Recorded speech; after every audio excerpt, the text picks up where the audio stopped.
A'udzubillahi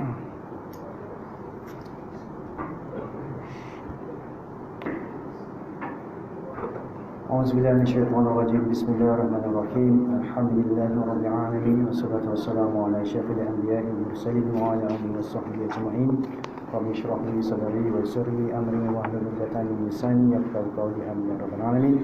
Kita mulakan dengan umul kitab. Kita sedekahkan bacaan umul kitab ini kepada kedua bapa kita dan semua saudara-saudara kita, adik-beradik kita dan juga semua kaum muslimin muslimat. Ini meminat sama ada yang sudah meninggalkan kita dan juga sama ada yang masih. Al-Fatihah. Alhamdulillahirabbil alamin. Iyyaka nasta'in ihdinas siratal mustaqim siratal ladzina an'amta 'alaihim ghairil maghdubi 'alaihim waladdallin. Alhamdulillah, bersyukur kita kepada Allah Subhanahu wa taala kerana dengan limpahan karunia dapat kita bersama pada malam ini untuk kita meneruskan pembacaan kitab Fiqh Manhaji, dan kita telah baca tentang bab jaminan, bab jaminan kafalah pada 2 minggu yang lepas, dan kita telah pun saya ulang kaji sikit dalam bab hutang kita boleh berhutang dengan tanpa apa-apa gadaian ke, tanpa apa-apa, ini maksudnya clean basis, secara clean basis, itu kedrasan kan, pinjam 100 dan tak ada pun apa gadaian ke, kan cadaran ke apa-apa, itu satu, clean basis. Yang kedua dengan cadaran, kita cagarkan sesuatu untuk mendapatkan hutang. Yang ketiga tanpa cadaran tapi dengan jaminan, orang garanti kita. Jadi kalau kita tak bayar, orang tu yang kena tolong bayarkan hutang kita. Kita dah baca bab jaminan ni, bab jaminan. Dan kita dah sampai kepada ada 2 jenis jaminan. Satu jaminan hutang dan satu lagi jaminan diri. Jaminan hutang ialah kita jamin kita akan bayar hutang kalau dia tak melunaskan hutang, kan, kita akan bayarkan. Satu lagi jaminan diri, kita ganti diri dia pula. Okey. Dan sekarang ni kita masuk tajuknya ialah rukun-rukun jaminan. Apakah rukun-rukun dia? Rukun-rukun dia ada 5. Ada 5 rukun.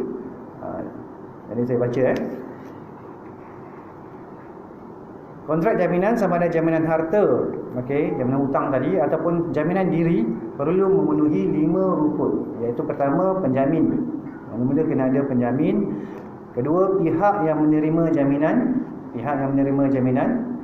dan pihak yang dijamin. Pihak yang dijamin, perkara yang dijamin, dan juga lafaz dia, sirah. Ada 5 penjamin, penerima jaminan, pihak yang dijamin, perkara yang dijamin, dan lafaz. Lafaz akad lah, akad. So ada 5 rukun. Rukun dalam jaminan. Setiap rukun ini perlu mematuhi syarat-syarat tertentu. Dalam rukun pula ada syarat-syarat dia, yang akan kita bincangkan. Rukun pertama, penjamin. Penjamin ialah pihak yang bertanggungjawab melunaskan tanggungan pihak yang dijamin atau mengemukakan orang yang dijamin. Penjamin perlu memenuhi syarat-syarat tersebut. Kita kalau jadi penjamin, kita kena lunaskan tanggungjawab kita tu, sebab kita dah jamin kan. Ataupun kita kena cari orang yang kita jamin tu supaya dia bertanggungjawab. Sama ada kita bayar ataupun kita bawa orang yang dijamin. Itu kita punya tugas. Supaya dia lah bayar. Kalau tak, kita lah yang kena bayar kan. Penjamin mestilah berkelayakan untuk memberi sumbangan, iaitu berakal, balih dan matang. Ini dia punya syarat dia lah. Mestilah berakal, balih. Budak-budak tak boleh lah jadi penjamin. Budak tak cukup umur kan, tak boleh lagi, tak boleh menjamin. Dan juga mesti matang. Ini kerana jaminan merupakan sesuatu sumbangan. Oleh itu penjamin mestilah berkelayakan untuk memberi sumbangan. Kalau dia tak ada, dia tak betul kan, skru tercabut kan, so tak boleh lah. So kena berakal, kena berakal. Dengan ini jaminan yang diberikan oleh orang gila, orang gila dan kanak-kanak tidak sah kerana mereka tidak berkelayakan untuk memberi sumbangan. Malah mereka juga tidak mempunyai sebarang kuasa terhadap diri sendiri dan juga harta mereka, apatah lagi untuk orang lain. Dia tak ada kuasa atas diri dia dan juga harta dia kan. Jadi macam mana dia nak tanggung orang lain punya kan? Itu tak boleh. Selain itu, jaminan harta daripada orang yang dilarang menguruskan hartanya. Orang yang dilarang menguruskan hartanya ialah orang-orang yang safih, yang bodoh kan? Lembab tu kan. Dia tak boleh mengurus harta dia sebab dia tak boleh nak fikir secara tepat lah. Turut tidak dibenarkan ini kerana jaminan merupakan sebahagian daripada pengurusan harta. Pengurusan harta. Sedangkan dia dilarang daripada menguruskan hartanya kerana tidak dapat menguruskannya dengan baik. Minggu depan saya ada kena bagi talk lah, kena bagi ceramah tentang konsep keusahawanan dan pengurusan kekayaan harta, pengurusan harta lah. Pengurusan harta ni dia macam juga kalau kita tengok pengurusan harta dari konteks konvensional lebih kurang je dengan Islamik. Tapi kita punya ada lain sikit. Dia startlah ada mula-mula ada perancangan diri kan, kewangan diri, ada pelaburan, ada perlindungan, ada perancangan haji kan, perancangan nak pergi zakat, haji. Lepas tu ada juga distribution, iaitu pengagihan harta. Pengagihan harta tu faraid kan, wasiat kan dan sebagainya. Jadi itulah pengurusan harta dalam Islam. Saya kena bagi kat Masjid Negara. First time lah nanti nak cakap Masjid Negara. Dia untuk asnaf.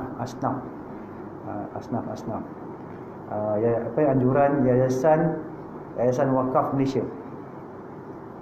Yayasan untuk asnaf. Asnaf. Dia nak jadi usahawan, dia nak develop jadi usahawan. Bakal usahawan insya-Allah. Asnaf-asnaf ni dia nak keluarkan mereka ni daripada, saya rasa lah kan, saya tak berapa pasti kan, saya baru dia dapat ni. Dia nak keluarkan asnaf daripada asnaf. Apabila mereka ni boleh berdikari, mendapat pendapatan daripada perniagaan.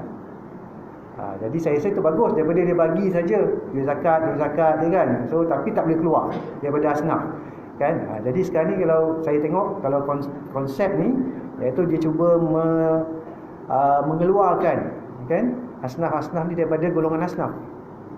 Bukan fakir lagi, bukan miskin lagi, tapi mungkin orang akan pula bayar zakat. Mereka pula yang akan mengeluarkan zakat. Daripada diorang menerima saja, dan lepas tu diorang kena keluarkan zakat. Tapi diorang kena bersedia lah untuk keluar. Cara dia mungkin jadi usahawan.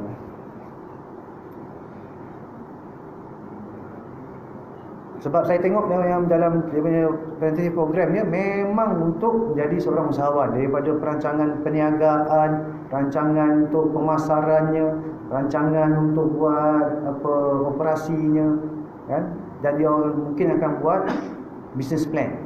Lepas dia buat business plan tu mungkin dia punya tu akan dibawalah ke sama ada ke yayasan wakaf ke ataupun ke pusat zakat kan. Untuk dapat saya satu lagi, saya rasa penggunaan wakaf ni kan boleh dikembangkan untuk meningkatkan lagi keberdayasaingan orang Islam. Contohnya saya tengok sekarang ni diorang nak buat wakaf hypermarket.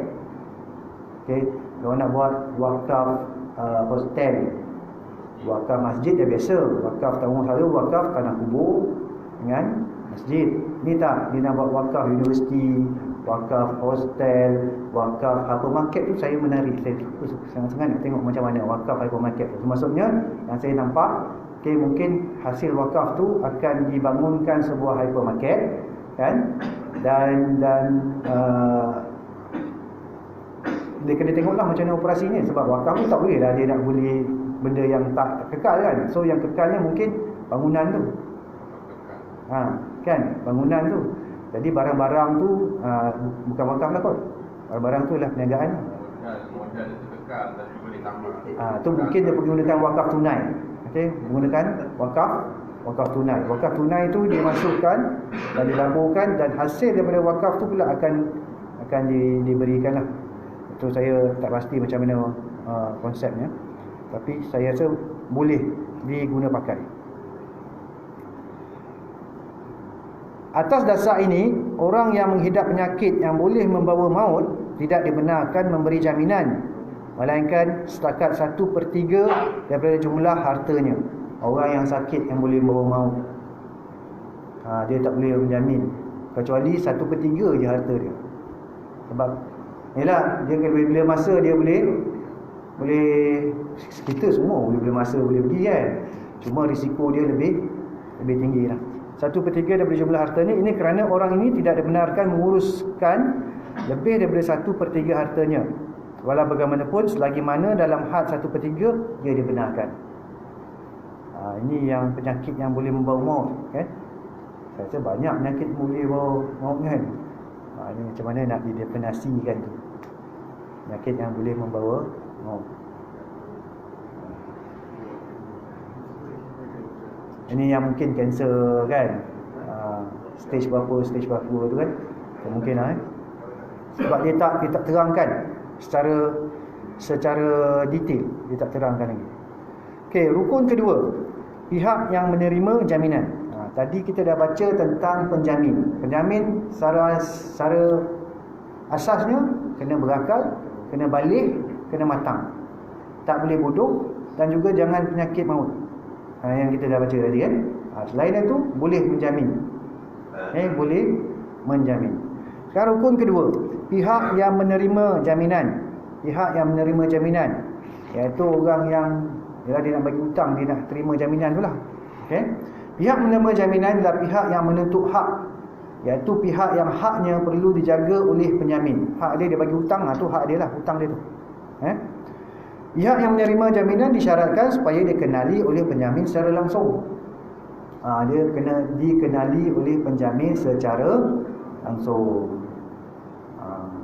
Okey. Maksudnya penjamin mestilah mengenali dirinya dan tidak cukup sekadar mengenali keturunannya tanpa diketahui siapa dia sebenarnya. Ya, penjamin kena kenal siapa yang menerima jaminan tersebut.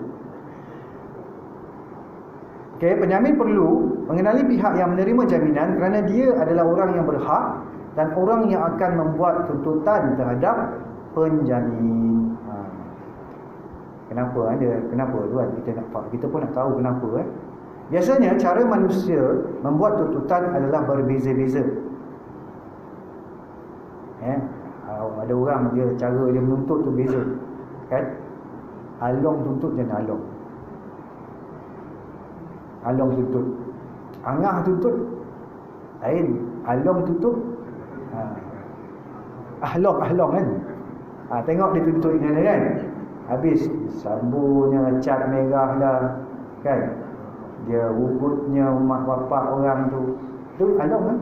Dia tuntut. Dia berbeza-beza. Kalau bank tuntut macam mana? Bank tuntut dia keluar surat kan. Tu beza lah cara dia. Betul tak? Kan? Jadi biasanya manusia membuat tuntutan berbeza-beza. Ada yang tegas dan ada yang lembut. Oleh itu penjamin perlu mengenali orang yang akan membuat tuntutan. Orang yang penjamin tu dia kena kenal lah orang yang membuat tuntutan tu agak-agak macam mana. Kan sengsara hidup dia kan. Dia jamin je kan. Tapi disebabkan jaminan tu sengsara hidup dia kan. Setiap hari dia datang ketuk rumah kan. So dia kena tahu siapa yang menerima jaminan tersebut. Dia kena kenal. Di samping itu, jika pihak yang menerima jaminan tidak dikenali, tujuan pensyaritan jaminan iaitu untuk memberi jaminan kepada pihak yang berhak tidak akan tercapai. Penjamin hanya disyaratkan perlu mengenali diri pihak yang menerima jaminan kerana biasanya yang tersurat sudah cukup untuk menggambarkan apa yang tersirat.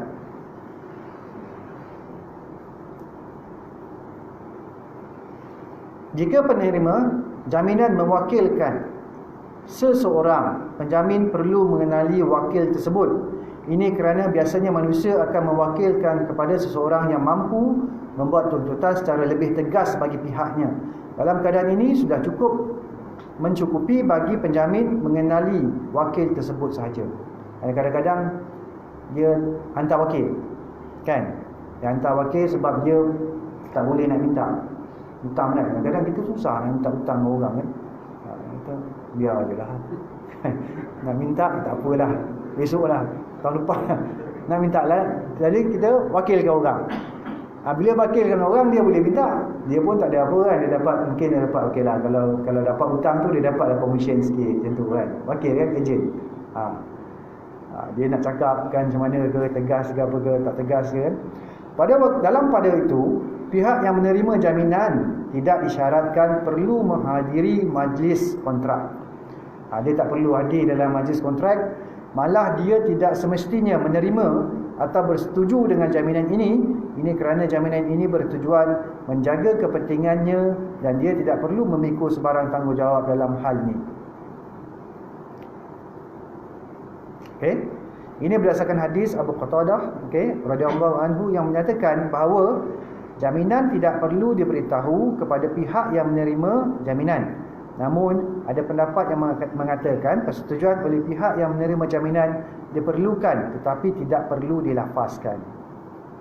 Itu adalah untuk rukun yang kedua, iaitu pihak yang menerima jaminan. Pihak yang menerima jaminan. Jadi syarat dia penjamin kena kenal siapa yang menerima jaminan. Sebab dia nak tahu dia ni keras ke, lembut ke kan. Mungkin dia tahu dia keras, mungkin dia tak nak jamin kan. Rukun yang ketiga. Rukun yang ketiga ialah pihak yang dijamin. Pihak yang dijamin ni orang yang berhutang pula. Pihak yang dijamin. Pihak yang dijamin ialah pihak yang dituntut